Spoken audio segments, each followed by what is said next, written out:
So anybody, I don't think it's what he knows. This just has a way of approaching it and fixing things. Thank goodness. Yeah.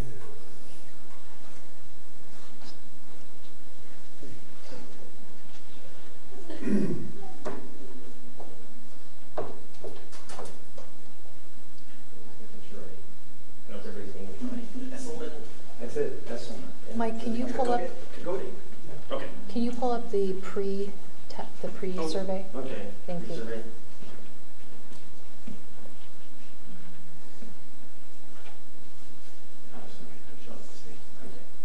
You got to pull something else. You're all sitting, sitting here.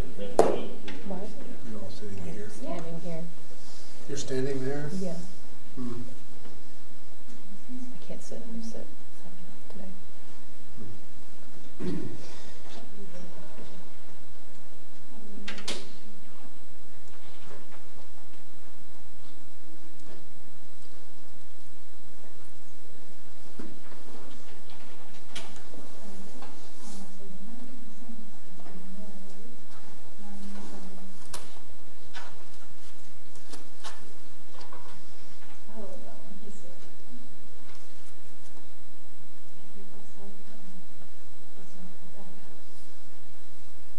I think I bought this about when I started working here. Do you still have it? About 16 years ago. I haven't filled it yet. I just take notes.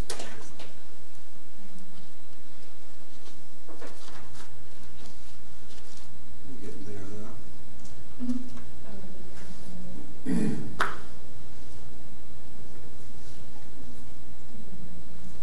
You guys, if you want, there's cookies and water in the back. Feel free to help yourselves.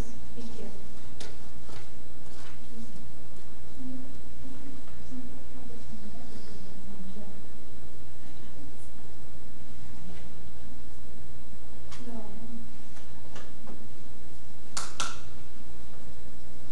Also, do I, is there a range of space I need to stay within? I will move the camera as okay, you you're move. gonna So move as much as you feel you need to.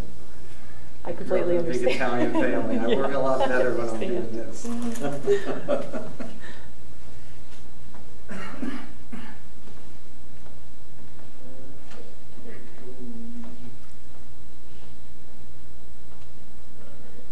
There's the intro. If anybody has some time, take a quick survey here. There's a nice link to it. If you've got a phone or another electronic device, I'd like to take a quick survey before we begin about the topic. That would be very helpful to us.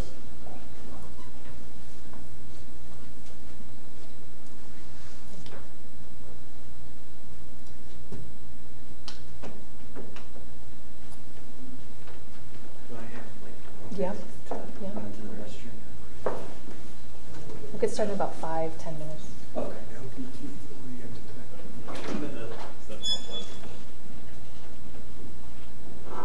It's not showing.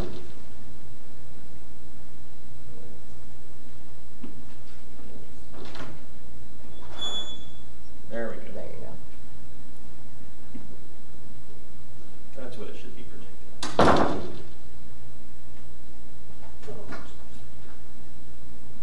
going to start putting a link. Somebody can reach it. What?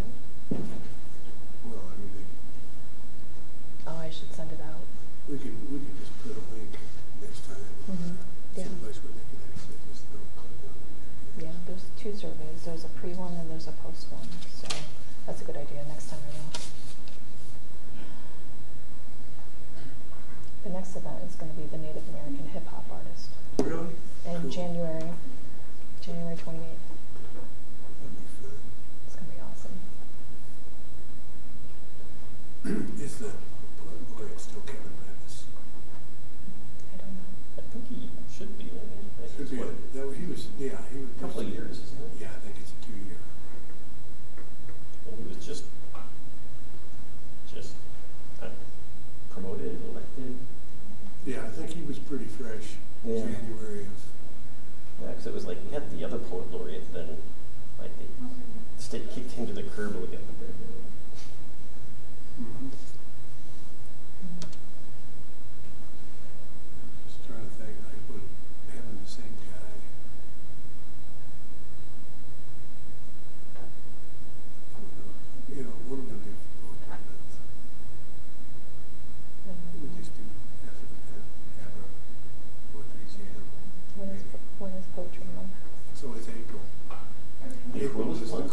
Oh, man. I beat you to that one. I really picked the coolest month to be Poetry Month. Yeah, not a problem, but I'm sure those things will happen soon enough.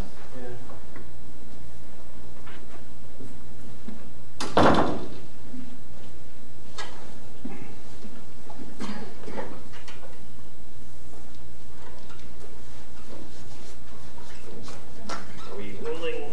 Mm-hmm. I want to thank everybody for coming out tonight for tonight's event, brought to you by Humanities Kansas. Got a couple of amazing speakers tonight, the first of which I will be introducing, which is Tom Esselman. Tom is the CEO of Connecting for Good, a Kansas City-based nonprofit dedicated to bridging the digital divide, providing computer skills, computers, and internet access to low-income communities. He's also the director of the Front Porch Alliance, collaborative leadership team, the FPA, lieutenant of the same urban core campus as Connecting for Good, serves low-income families with home visitation for early childhood and family support, as well as student mentoring and minor home repair programs. Both organizations are devoted to stabilization of the urban core family as the foundation for a life improvement path out of poverty. Thomas spent 22 years as an executive at Hallmark Cars in Kansas City, where he led the development of a variety of technology-enhanced products, including song cards and reportables. He retired in 2012 to pursue nonprofit leadership opportunities in Florida, and now back in Kansas City. He's actively partners with his wife, Mary Esselman, who is the CEO of Operation Breakthrough, an urban core early learning center in serving over 400 impoverished youth and families every day. Tom is a graduate of Georgetown University with a Bachelor's of Science in Foreign Affairs and of the Kellogg Graduate School of Management at Northwestern University with a Master's of Management. His presentation is going to be focusing on technological access for impoverished individuals in the United States, with advances that have begun to assist in the eradication of social disparities. So please welcome Mr. Tom Esselman. Thank you. Thank you. First of all, how many of you all have one of these? Can you see me holding it up? Do you have a smartphone? How many of you have another device at home other than your smartphone? You do? Yeah, you do. How many of you have internet access at home? Right? Okay. And how many of you have Wi-Fi service for your phone, but the plan has a cap on how much data you can use? You do? You do? You have a capped data plan? Okay. So just, those are important questions to keep in the back of your mind. We'll come back to that, okay? So I'm Tom, and I'm from Connecting for Good, and we provide internet access and computers and training and digital skills for low-income communities to open their minds and open up opportunities for a better future. And I'm really thrilled to be here. I'm a big supporter of STEAM education, and it really connects well to this topic of digital inclusion. I love every subject in the STEAM acronym: science, technology, engineering, arts, and math. I was really good at math in high school, and I always wondered why math didn't come first, but then it would be called mates education, and I think the topic, it might be different topics that we're talking about. So we're going to go with STEAM, and I'm going to first briefly tell you a little bit about my background relative to STEAM, particularly when I was at Hallmark doing greeting cards. I was the director of innovation for greeting cards, and I got that job in 2003, and I started with the first two letters of the STEAM acronym, science and technology. I took a small team to the MIT Media Lab, where they were doing research on sensory technology. Now remember, I was at Hallmark. Hallmark was all about emotion. And so at MIT, they were doing research on technology that affects your senses, your main senses: sight, smell, hearing, and touch. And we wanted to know what research they were doing on technology that affects your senses from the standpoint of provoking emotion. So one of the most interesting things is the most polarizing sense is smell. Because what could be a really great smell to you could be a complete horrible smell to somebody else. But the one emotion that technology could enhance the most consistently was sound. Because for most people, sounds that are pleasant are pretty universal, like, you know, the sound of an ice cream truck or birds chirping or things like that. So, so we were thinking, gosh, you know, iTunes had just come out and people were downloading music. So we turned to kind of engineering and we thought, well, how could we just take a small snippet of a song and put it into something that could fit into a greeting card? I mean, after all, you could listen to a free 30-second clip on iTunes when it first came out, 2003, 2004. So we figured, oh gosh, surely we could get 30 seconds of music and put it on a card. Then that's where the arts part came in, because Hallmark is filled with artists, right? So we were thinking of like this Valentine's Day card, and like picture like this big wild tiger on the front of the card. And then you open the card and you just imagine hearing, wild thing. And it's like, put the two together and it's something that can be really evocative of emotion, right? And yet it tied into the fact that we could put science, technology, and engineering along with artistic, creative expression. Then the math part came in, because I had to realize I had to deal with the finance managers.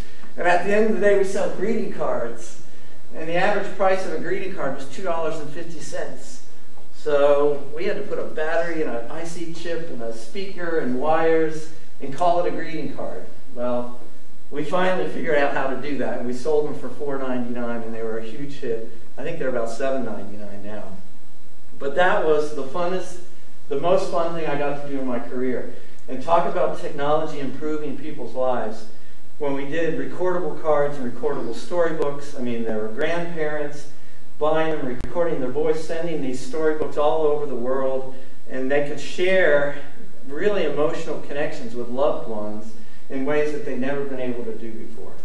All right, so 6 years ago, I wound up retiring because I had a chance to take that experience and put it into a world where people weren't experiencing the same kinds of things. And what I mean by that is, I was like, God, I love music, I love iTunes, I love downloading stuff. I have thousands of songs. But 6 years ago, Google Fiber announced that Kansas City was going to be the first area in the country to get super high-speed internet, right? Gigabit speed, 1,000 megabits per second. And all of a sudden, we started looking around at all these communities that were never going to have a chance to get that internet. In fact, they never even have had internet at all, much less the super high-speed internet. So Connecting for Good was formed. And we're a nonprofit that's all about getting people internet access, low-cost computers, training, and the skills to improve their lives.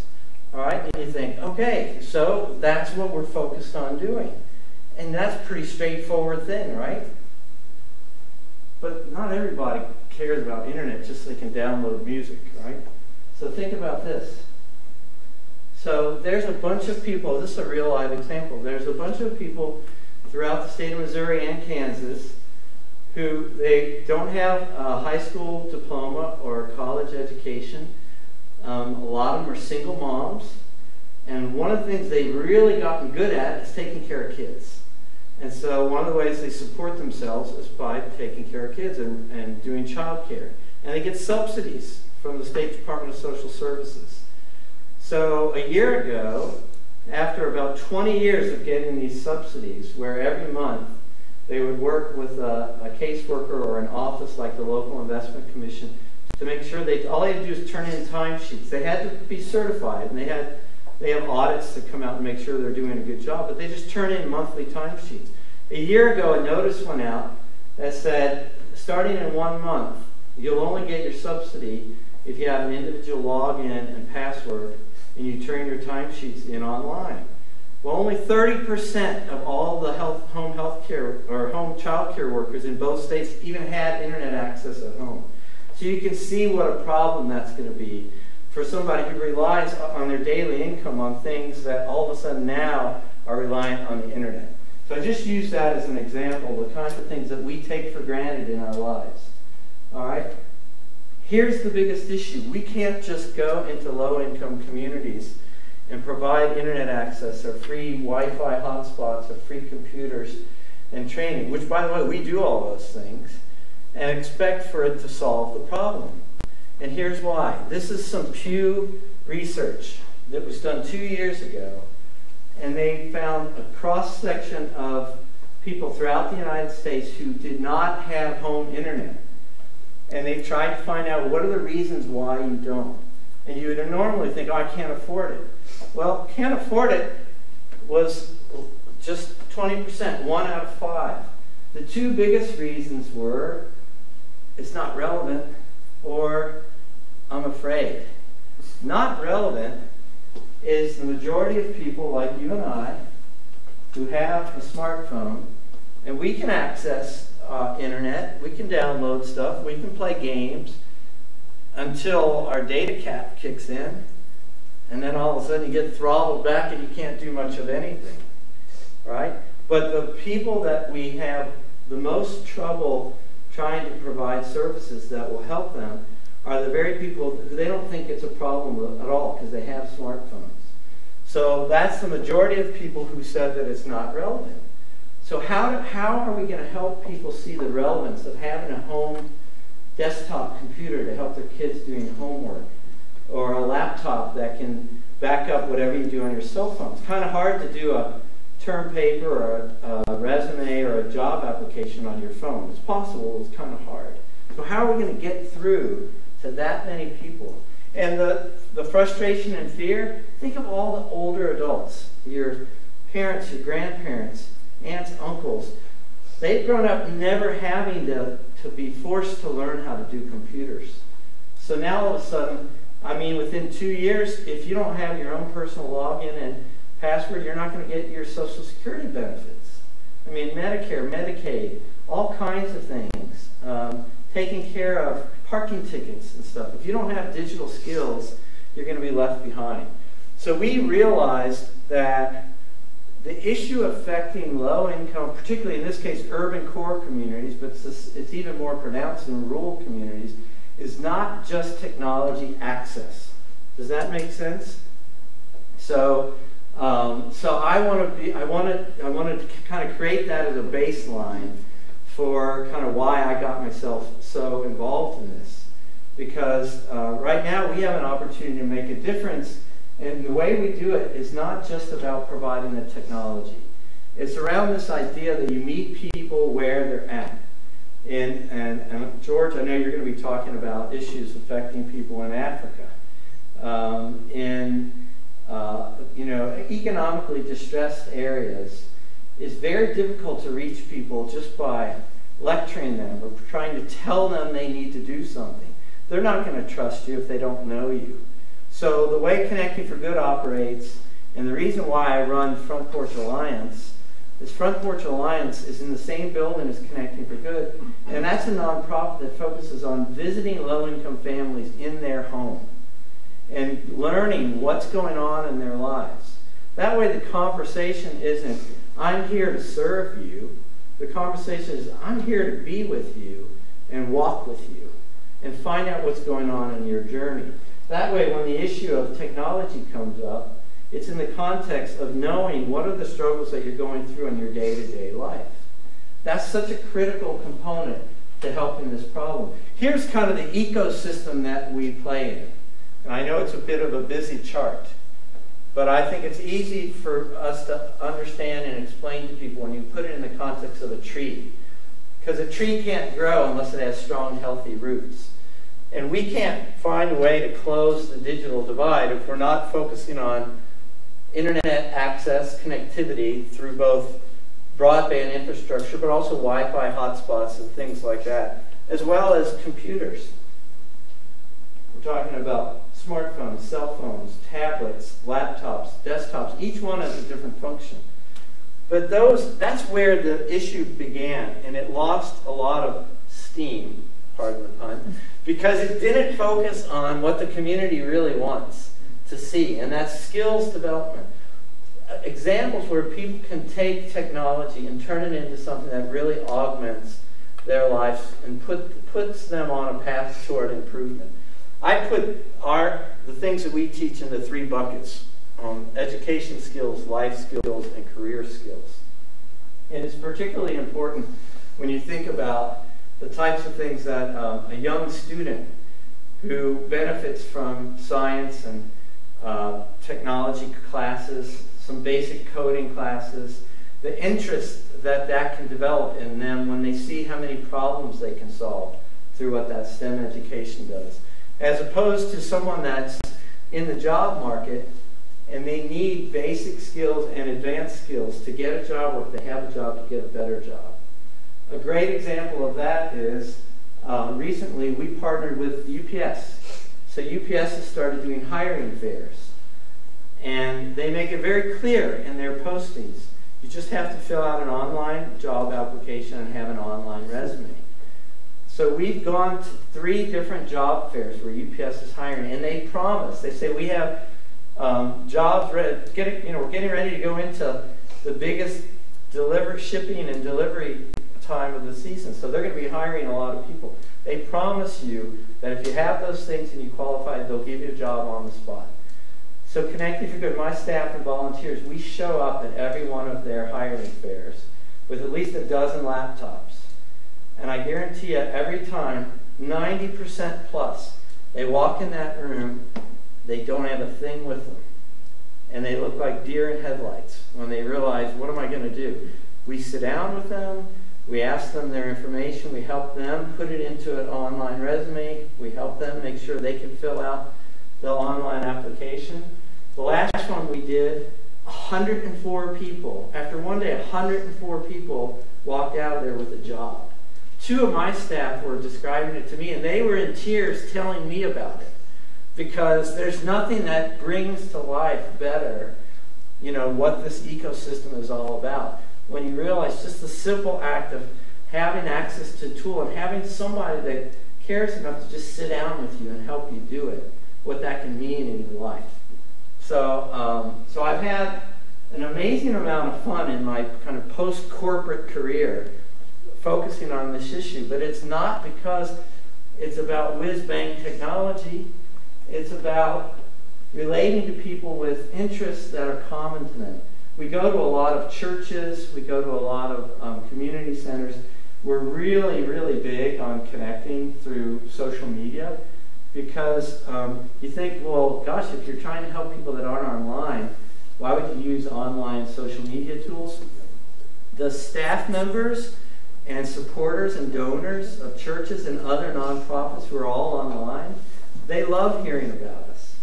This symbol here on the bottom, that's the logo for a big group that we're in Kansas City called the Kansas City Coalition for Digital Inclusion. It has over 50 members, everything from the most grassroots churches and community centers to the Unified Government of Wyandotte County, Kansas City, Missouri, Sprint, Comcast, T-Mobile, Verizon, Google Fiber, and everyone in between. And we're all focused on this idea of how connectivity can create, how connectivity can create the opportunities that people need on an equitable basis to put themselves on a path toward life improvement. This is very kind of small font, but partnerships are critical. Goodwill, United Way, I've talked about Front Porch. Operation Breakthrough, if you've never heard about it, just check out their website. It started out 45 years ago as a daycare for low-income families whose moms just needed someone to watch their kids while they were looking for a job. Now it sees over 700 kids a day, and there's technology in every single classroom. Kids are learning how to problem solve that aren't even 1 year old. I mean, they're giving kids exposure to technology in every single class that they do at OB. We're working with the Jackson County Prosecutor's Office on a crime prevention public safety issue because neighborhoods with high crime are starting to see the benefit of having digital video cameras. What we're doing is we're training people that live in those neighborhoods to be installers so that they can create a small income stream by getting hired out to install these digital video cameras that then get registered with the county if ever there's crime. We also do a lot of work with housing authorities on both sides of the state line. So the last thing I want to share with you is this.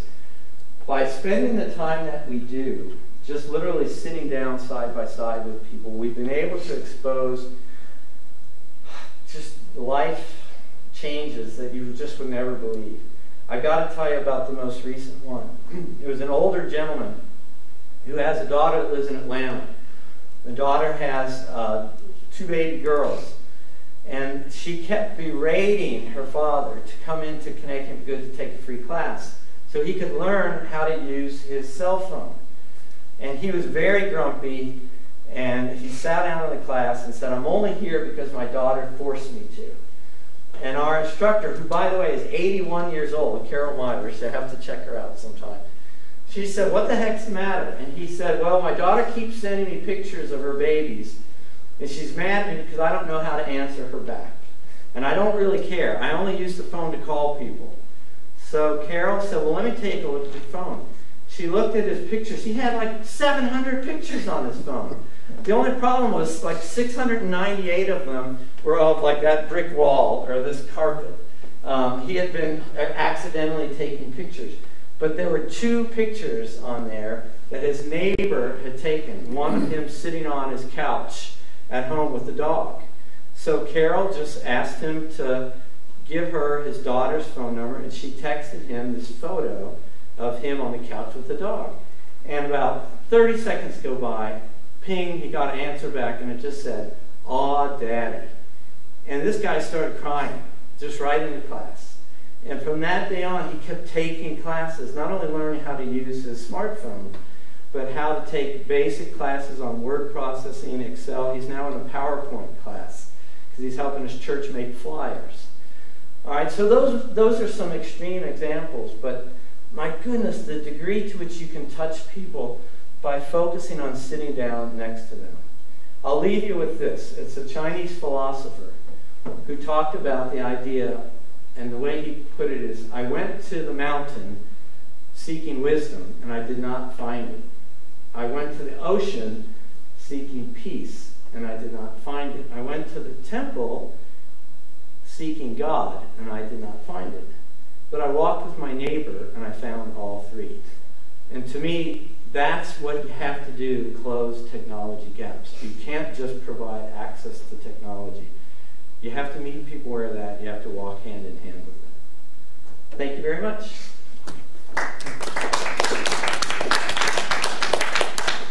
Questions? Anything on your guys' mind? You ever spend time teaching your older family members how to use technology? Yes, you're nodding. Back there, what's that like? It's challenging. It is challenging, isn't it? Have you ever had moments, though, where there are real light bulbs going off? A little? Yeah. Well, it's so vital. It's so important. I was just telling Stacy, I drove here most of the day today. I've been visiting my parents in Louisville, Kentucky. My dad's 88, my mom's 86. They've had some health issues. But we've been teaching my mom how to use an iPad. And it is challenging. But she's used to taking notes. So she has this big yellow pad. And she's had the iPad now for almost a year. And you'd think she'd taken like an entire graduate course. I think she's filled up 3 pads with notes about how to use the iPad, which I thought was really ironic because she has all these paper handwritten notes. But she's so interested in learning just the basic things about how to send and receive a text message, for instance, on a tablet or an iPad. It really is something that you've got to go into it thinking that it's just opening up new windows to the world. And you've got to be willing to show a lot of patience. So, all right? Well, thank you. I hope that's provided some value to you. And more importantly, I hope you're, if you have interest in learning more about Connecting for Good, that you look up our website, connectingforgood.org. We're on Twitter at ConnectingKC. We're on Facebook. We have a lot of things going on that tie not only to issues locally, but nationally. And hopefully next year we're going to be doing some international conference work as well. Thank you. Thank you.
Precision Agriculture Instructor at Highland Community College. And he's going to be talking about agricultural technology in impoverished nations with advances that have begun to assist in the eradication of social disparities. So, without further ado, Dr. George Kagode.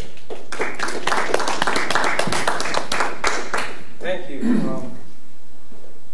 I don't have a very big story like Tom had to kind of kick it off.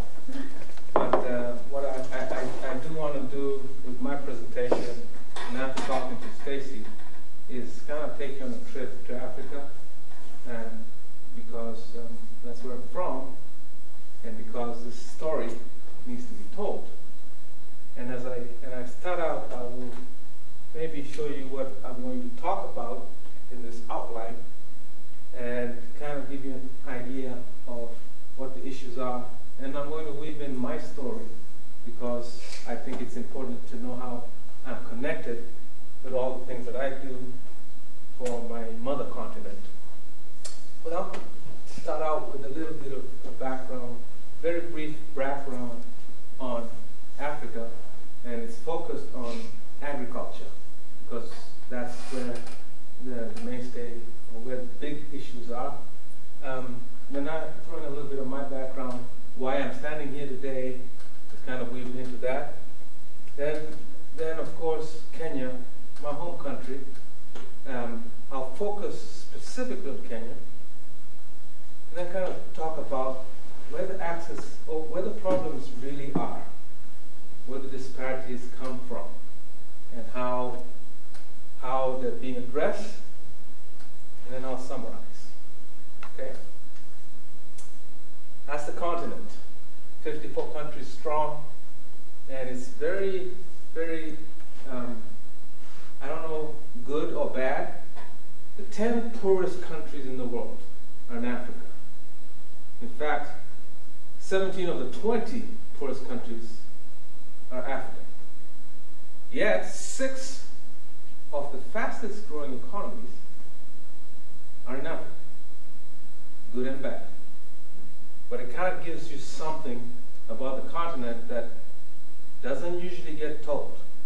We look at Africa and we say, oh, there's a lot of problems in Africa, but yet there's a lot of people going to Africa because there's a lot of promise. Agriculture is the backbone. 70% of the households rely on agriculture for their livelihoods. Problem is low investment. Governments don't invest in much, and a lot of investment has to come from elsewhere, and usually outside. And the other thing is that the farms are small. When I say small, the average acreage for farmers is about 2 hectares or 5 acres. Okay? When we think of Kansas farms, Missouri farms, we're talking thousands of acres for some farmers. We're talking 2.5 acres to 5 acres for many.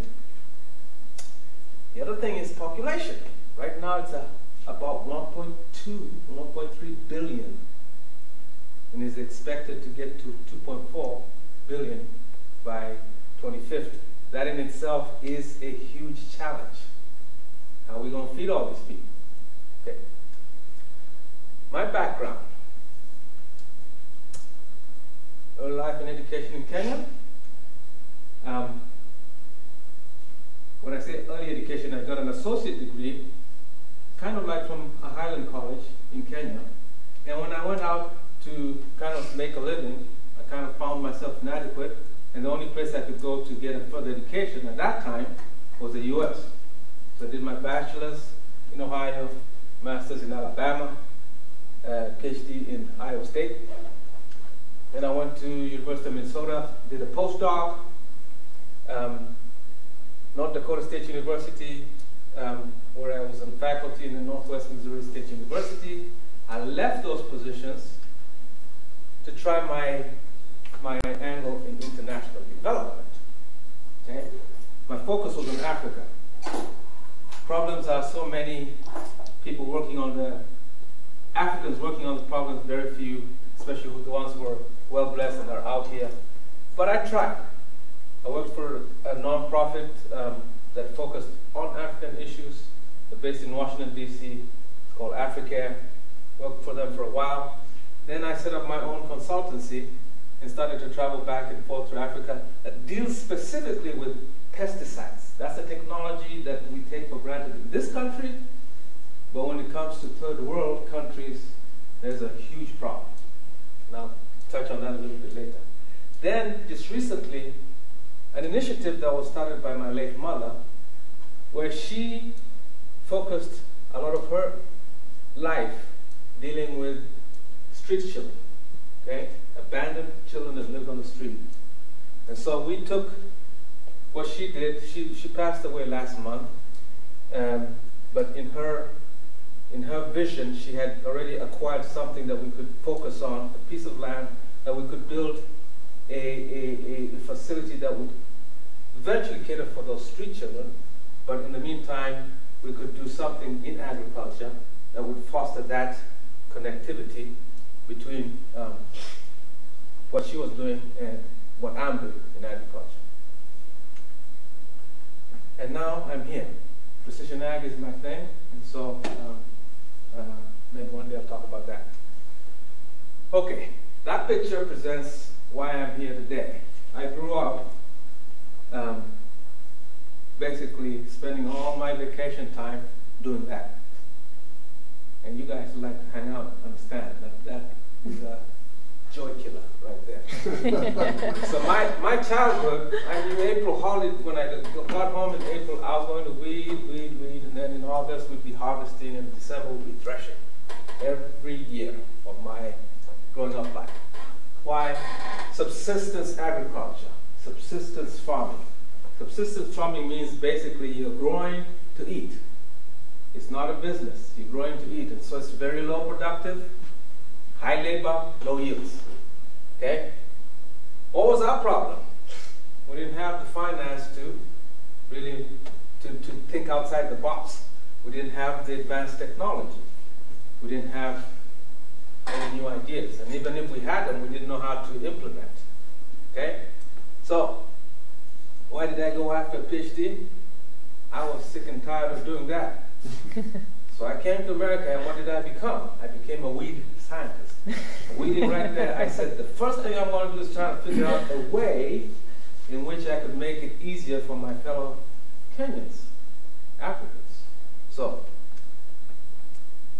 then there's these other embedded challenges that, well, you've heard of them. When you hear of Africa, you always think, okay, the governments are corrupt, there's a lot of discrimination, and we have all this malaria and AIDS and all that. I can't say it doesn't happen. Yes, it does. But it's kind of like overshadowing all the beauty that's happening on the continent. Okay, so those are the 10 things that have brought me here today. Now let me talk a little bit about Kenya. Now we're focusing in on the problems. I highlight a few things. independence 1963 from the British. Agriculturally, and that's the map, I'll say this. This is the agricultural area and a little bit on the coast. This is basically semi-arid. Nothing much happens there. Some wildlife, so on. So 48%. So the population is basically in that area. How many? 49 million right now. In 2050, it's going to kind of like double. Okay? That's an estimate. 25% of the economy is controlled by agriculture activity. Unemployment, 40% urban, 70% rural. Okay? And then here comes the kicker, poverty. The poverty line is $2.3 per day, and about 43% live below that line. Okay? So it's bad.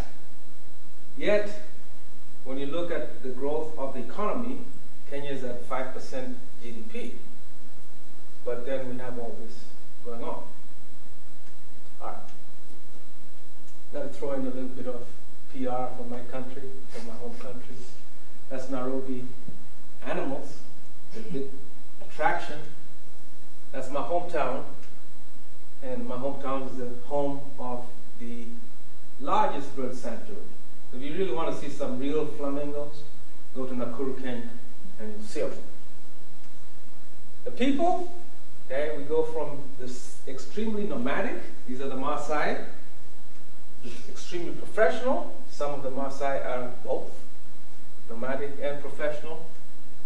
Movie stars, this is Lupita Nyong'o. She won an Academy Award a few years ago for that movie, what was it called? 12 Years a Slave or something. Mm-hmm. And then, of course, marathon runners. We're big at that. That's my little pitch on Kenya. Let me get back to the issue. The largest issue, as you could see with my pitch on the poverty side, is access to finance. Everything is trumped by this one big thing. Okay? So, focus on micro enterprise and microfinance has been a big thing in the international community, started way back. Most Kenyan smallholder farmers do not have access to finance because they are a big risk.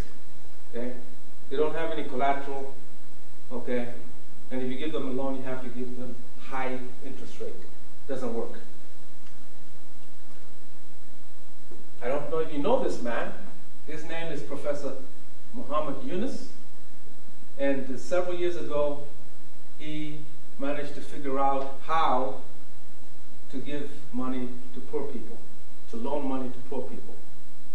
He won a Nobel Prize in 2006 for his work, and it spurred a lot of things. First of all, most of the people that were borrowing from him were women. Okay? Now, that in itself is important to know because a lot of the push had been at the time for women empowerment. I ended up working for this organization, actually as a board director of this organization. It's a nonprofit that kind of borrowed off the ideas of microenterprise and microfinance and channeled monies that we collected from religious group, the Religious Society of Friend Quakers members that would give money to this organization, and then that money would give as microfinance or microloans to women groups in Kenya, Sierra Leone, and India. Then the next thing that kind of started to come up after this was starting to take hold of was this idea of promoting value chains. And value chains, basically, you take a commodity and you kind of give it life in several ways that people can come in and take part and be able to produce their crop or whatever, but have something that goes from production to market, and it's lucrative all the way. With all these other things embedded, microenterprise and so on. The emphasis was food security.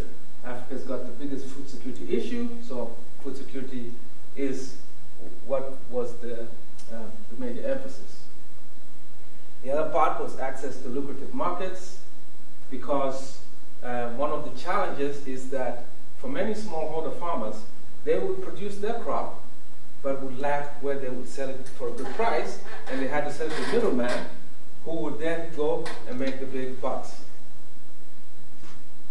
So that was kind of one of the things that would help farmers develop. Then the next thing came up, access to finance from your mobile phone. Okay? The best way I can explain it is with the example of what happens in Kenya. This company, with the help of some non-profit organizations from Europe, developed an app that you could use to bank your money and do transactions. So the person in the village who did not have a bank account, all of a sudden had a bank account that he had or she had on her phone, and could do transactions that were recognized by businesses. This is what it looks like. Okay? It's not very much money. You couldn't put too much money on it, but the funds, once they were in your account that's on your mobile phone, you have access to it through a PIN number, your own personal PIN number.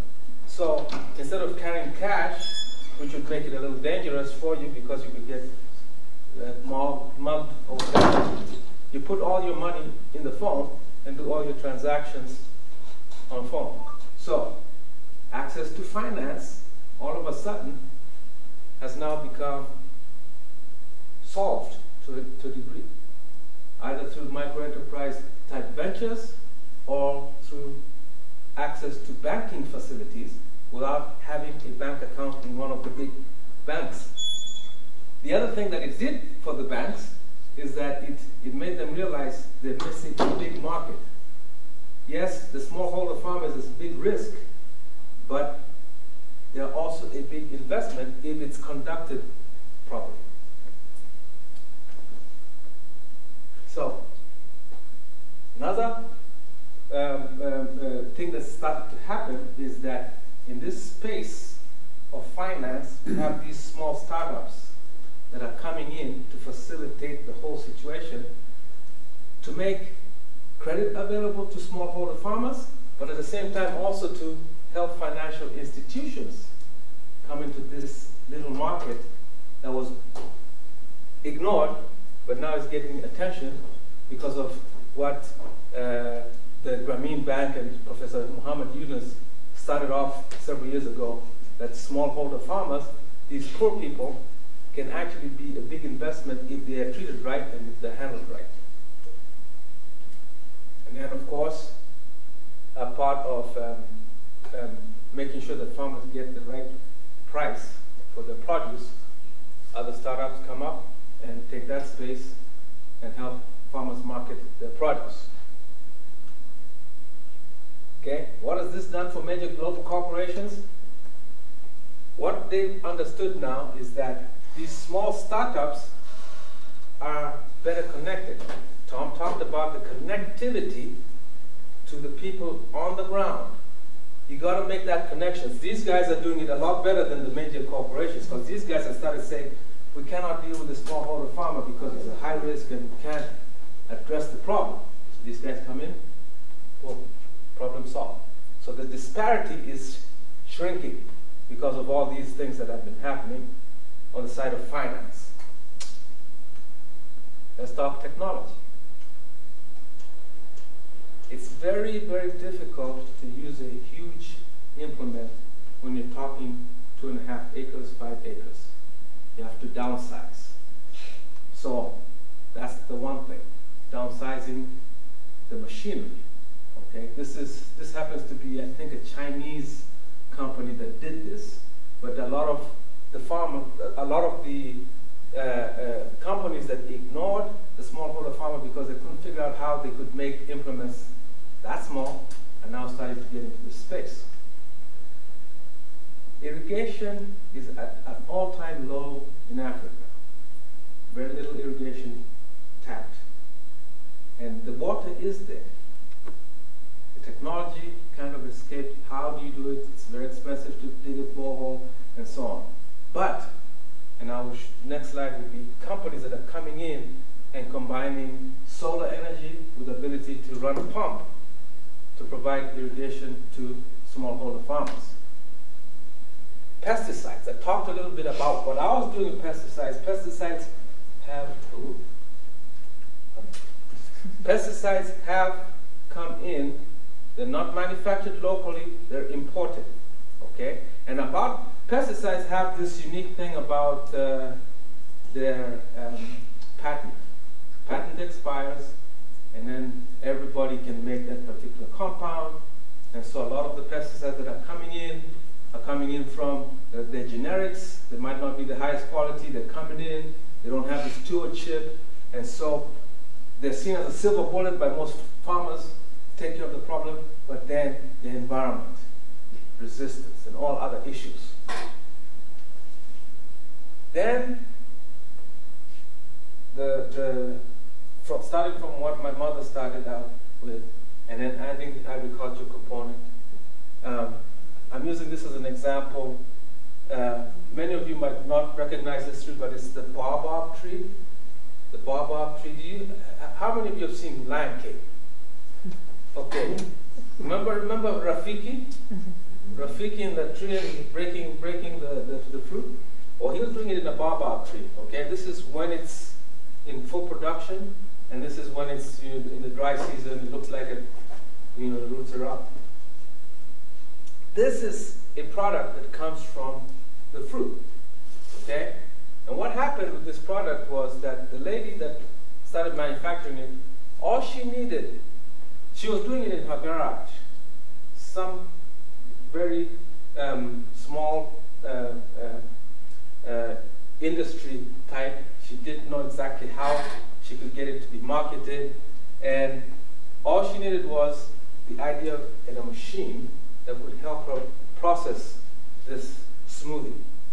And voila, we have the business, value addition based upon a product. Rather than selling the raw produce, now she had a company that was all manufacturing the product and employing at least 20 or 30 people. So that's the vision. Okay, what did I do?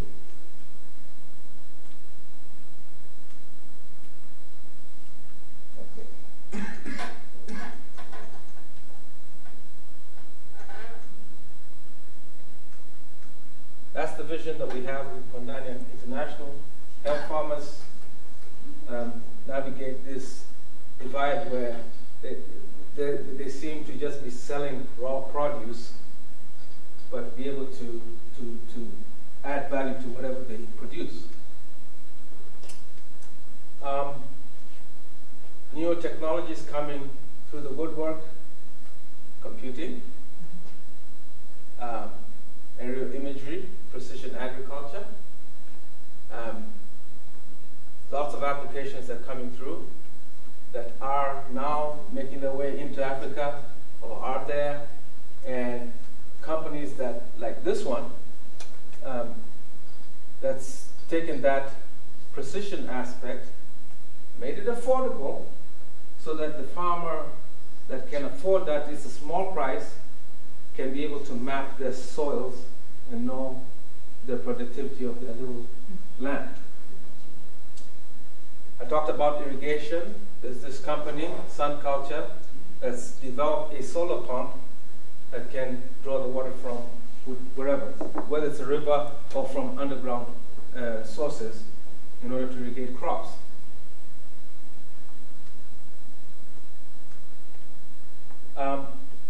But still there's other issues.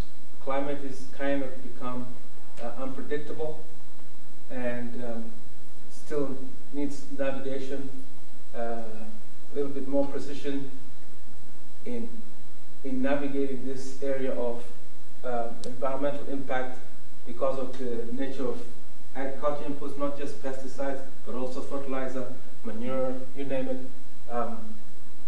keeping our waters, African waters, safe. Then there's also the issue of food waste. There's a lot of food waste that continues to happen because rural electrification has not become 100% across the continent. So you have issues of food spoilage that needs to be addressed. And then, of course, capacity building, which is basically more education to better deal with the issues that are still out there. So, in a nutshell, the disparities are shrinking, but there are new challenges coming in through the pipeline. Finally, this is the representation of agriculture today. The young people are coming back in. They're coming back in, why? Because they see something that can draw them back, and that's technology. This lady here is a lawyer. She's trained as a lawyer, but she quit her law practice, put all her money in to, I think she's got about 10 acres of vegetables. And she's making more than what she would have made if she was a lawyer. This is a young man, I forget his story, but he's also one of those that have left what they were doing to pursue a life selling or raising vegetables as a living. So, not only is the disparity decreasing, but the drawing of the young back to agriculture is happening. And that's the exciting part. They see some value in coming to the farm and making it more efficient and more productive. And a business. So I started out subsistence farming, drove me nuts. I'm here today. What's happening is not the story that you're hearing when you hear about Africa. But this is what's going on. A lot of technology coming in, a lot of young people coming in. There's a lot of people who are investing in agriculture now because they realize that that's the way to go. With that population rising so fast, they have to feed them people, and we have to produce more. And I will leave it there. If you have any questions for me. Yes. I have a question about the dynamics in Kenya between the urban areas and the rural areas. With respect to two particular issues. One is the population growth. Yes. Where is it driving, which area is driving most growth? And the second is with respect to markets. Because if there's greater incentives for agricultural entrepreneurialism, is there equal incentives for marketplaces to take place in urban areas where I would imagine the population growth is driving? Okay, let me answer the second question. The market,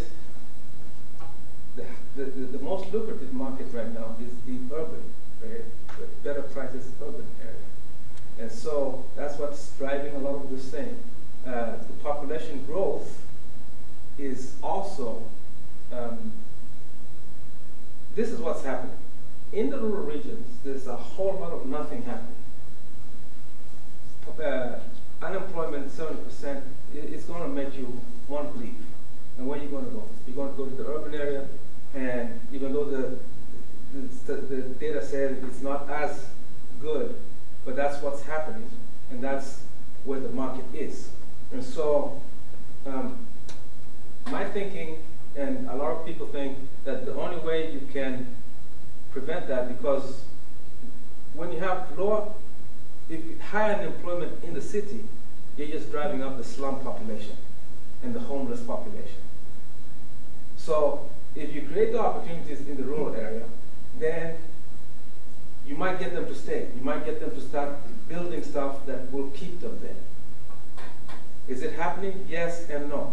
There's not enough incentive for them to stay, so everybody's trying to get into the city. And so, I don't know if I've answered your question to them. Are there any banking regulations in Kenya? The reason I ask is in the U.S. there's 3 regulatory bodies, and there's an enforcement of what's known as the Community Reinvestment Act, CRA. Okay. And financial institutions are required to pay attention to low-income areas, basically. They have to provide loans. They have to provide employee volunteer hours, service, and they have to make financial contributions to service work that's going to develop. Not only it's mainly to make sure people in poor areas are banked, but it's also to stimulate entrepreneurialism in markets, and it's done in such a way that shows the benefits to the banking industry, to the financial industry. If they continue to ignore these big pockets of population. So I didn't know if there was any movement in Kenya to provide any kind of regulation to stimulate financial institutions to do more work in the rural areas where these agricultural markets seem like they're starting to show some promise. Right now, I would say there is, but in the history, there was I would say like a gray area. They didn't know exactly how to treat the poor people.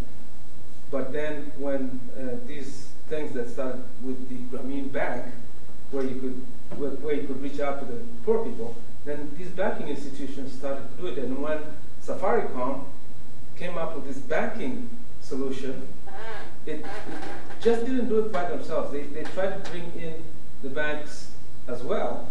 And I'm not 100% sure what the regulations are right now, but the banks are doing a lot more business in the rural areas, providing loans, building infrastructure, and doing other things that they didn't do in the past, because I think they were like, deer in the headlights. We don't know exactly how to do this, but we need these people and we need to support them, but we don't know how. So.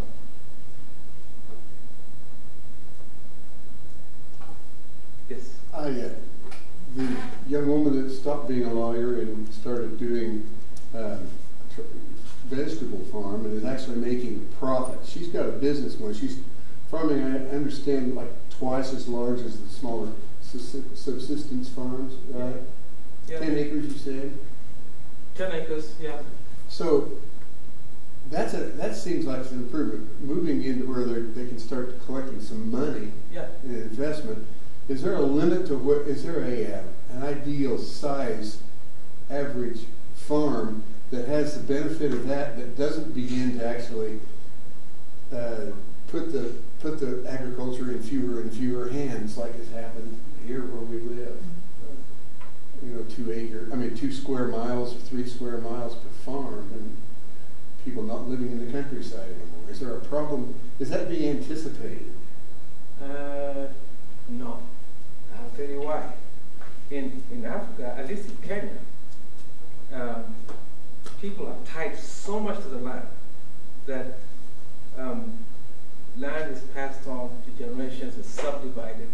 So the opposite happens more often than the farms becoming large. They're becoming small, fragmented.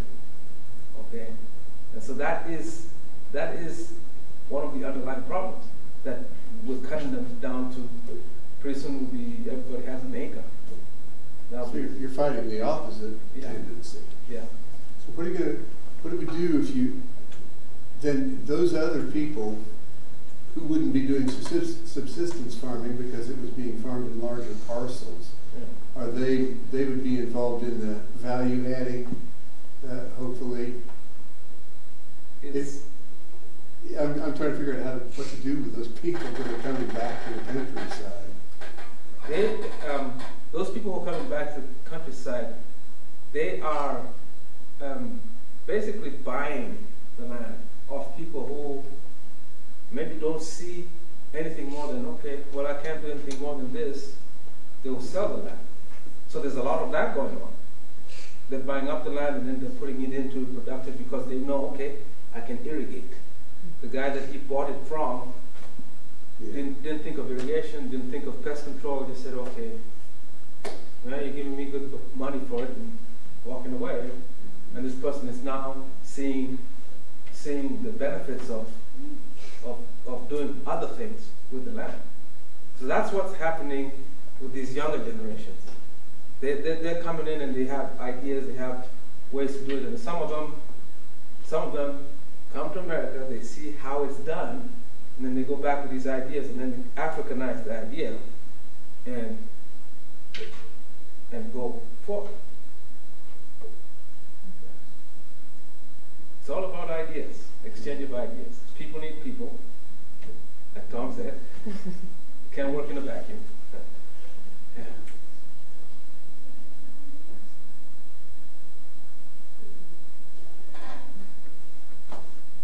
What do you guys say, students?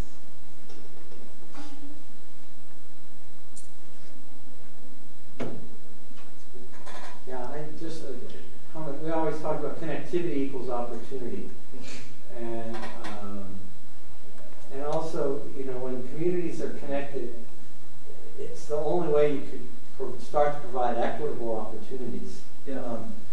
Because the more easy it is to stay connected, the more easy it is to see the opportunity for you to pursue something that's meaningful. Yeah.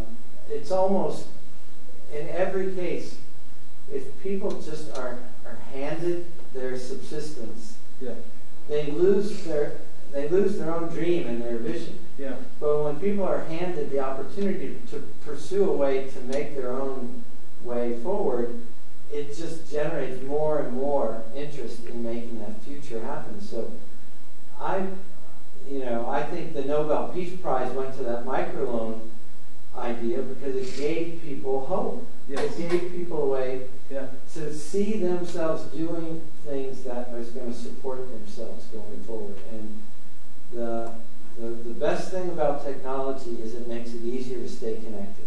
Yes. And so I hope that the more investments we make are for people to get more connected so they can have more opportunities to do things for themselves. Yeah. And you know, the cell phone, I think it revolutionized things in Africa because, you know, people were able to do things that from the village that they couldn't do before. So, you know, yes. I have actually a question about the cell phones because you talked about mobile money. Yeah. I know Tom was touching on the idea that low-income individuals often struggle with cell phones. Yeah. Are you encountering the same things in Kenya? How much access is there to... Everybody. Everybody has? Everybody has one or two cell phones. It's the opposite in Africa. It's the connectivity. Initially, it was a little of an issue because people didn't want to learn. But when you have your bank they're willing in your phone, right? Oh, I tell you, they're mobile. it changes. That's interesting. Well, and this is what to your question, Stacy. There's so many populations in America that struggle with cell phones and other technology because the context in which they get them is as though it's something they need to have for entertainment or just to keep up. There aren't enough opportunities where having technology is directly linked to my ability to improve my life. Yeah. And or even just to survive. Yeah. Or even to survive. Yeah. Yeah, that's probably even more striking. Yeah. You're in an emergency, they need money. Well, it doesn't take 20 seconds. Boop, boop, boop. And they got the money on the phone. Say, got it. I can do it from here. There's apps that you can use that I can send. You know, a relative says they don't have this. Okay, just hold on. I send them $10, and they're happy. So technology has just made it that much easier for the African to say, okay, now I can start expressing myself. Now I can start growing. And all these startups have come in and have helped bridge that divide. Yeah. It's all young guys. None with hair like mine. Do you guys have any other questions? Let's give them a round of applause. Thank you.